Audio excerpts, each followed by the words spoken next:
पूरा घुसिया गई। मैं कैसे डाउट पूछूंगी, अभी समझ में नहीं आ रहा है। आपको समझ में आता है? मेरे पापा डॉक्टर हैं।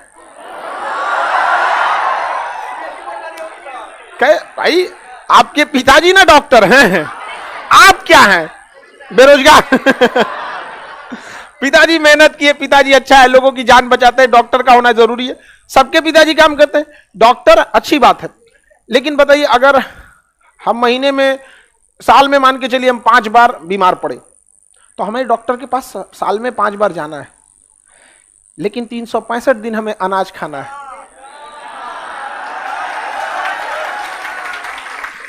समझ में आया ना?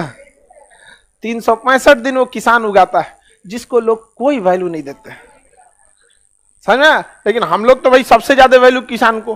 क्योंकि देखिए, आप किसी स्कूल 1 महीना अगर क्लासेज बंद रहे, चल सकता है, दिवाली, दशहरा, होली, 10 दिन 15 दिन क्लासेज बंद रहते, मुंह बंद कर लेंगे, खाना ही बढ़ेगा, पेट आप क्या करते हैं? एक दिन तो आदमी उपवास रखता है, तो रात पारण के टाइम तो आदमी का जान डायनासोर खा जाए पूरा।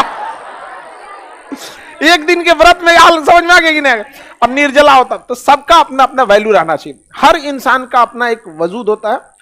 आप भी स्टूडेंट है, आपकी भी अपनी, यही दिन एक बार याद करेंगे आप लोग। ईमानदारी से पढ़िए, जो चीजों को हम बताते हैं उसको घर पे जाके प्रॉपर रिवाइज करते रहिए। ईमानदारी से नहीं पढ़ेंगे ना, तो अभी आप लोग एक स्टूडेंट लाइफ में है, तो आपको लगेगा दुनिया अजीब टाइप की, हाँ यहाँ पे ये धर्म अलग है, ये जाति अलग है, ये। जब बड़े होइएगा ना, जब अपने ऊपर आएगी, तब समझ में आएगा।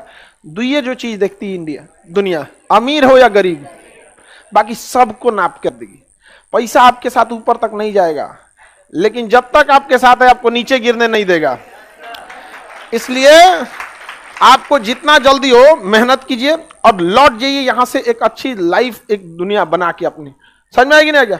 लेकिन अगर मजाक में रखेंगे तो ऐसा नहीं है कि आप पढ़ते नहीं हैं, सब पढ़ते हैं। लेकिन दिक्कत क्या है कि जब बेस खराब रहता है जिन बच्चों का, तो उनको एक्सेप्ट करना पड़ेगा कि जो एक नॉर्मल लड़का 2 बार पढ़ता है, तो आपको 10 बार पढ़ना पड़ेगा। उल्टा यही हो जाता है, जो पढ़ने में ठीक है वो 10 बार पढ़ता है, और जो गधा वो 2 बार पढ़ता है। तो आपको यह मानना पड़ेगा कि अगर आप पढ़ने में कमजोर हैं, तो आपने गलती किया है, अब उसको सुधारिए। लास्ट मोमेंट, डे 1 से, जैसे ये बैच नया है, इसको आप सुधार सकते हैं कि हम जितना बोल रहे हैं आपको वो कंठस्थ रहना चाहिए। पढ़ने वाले लड़कों की एक खासियत होती है, वो एक्सटेम्पोर एकदम रेडी रहते हैं। जिन लड़कों का टॉपर को देखिएगा ना, उनसे जो चैप्टर हो पूछना पूछ दीजिएगा। और जितने फेलियर कैटेगरी के, उनमें एक आदत लगी रहती है, अच्छा ये तो पढ़ाई गया, रिवाइज नहीं किए हैं। अरे तो तुम्हारा दूसरा कौन काम था जिंदगी में? आपको कौन सा काम सौंपा गया है? कोई काम नहीं सौंपा गया, घर से पैसे आ जाते हैं। आप अगर ऐसा कीजिएगा कि हम नहीं, तो ये लक्षण है। फर्स्ट शुरुआती क्लास है, इसलिए हम आपको हमेशा कहते हैं अभी से समझ लीजिए, क्योंकि बीच में संभलना थोड़ा मुश्किल होता है। शुरू से आदत डाल दीजिए। हमने जैसे आपको जम्मू कश्मीर पढ़ा दिया, हिमाचल प्रदेश पढ़ा दिए, आपको इतना रहना चाहिए, कोई नींद में उठा के पूछे जो जिला दर्रा कहां है, काराकोरम पर्वत की दर पे है, पीओके कितना % एरिया पे, अक्साई, आपको ये चीज याद रहना चाहिए, एकदम डे 1 से याद होना चाहिए। समझ में आ रहा है कि नहीं आ रहा? आपस में एक दूसरे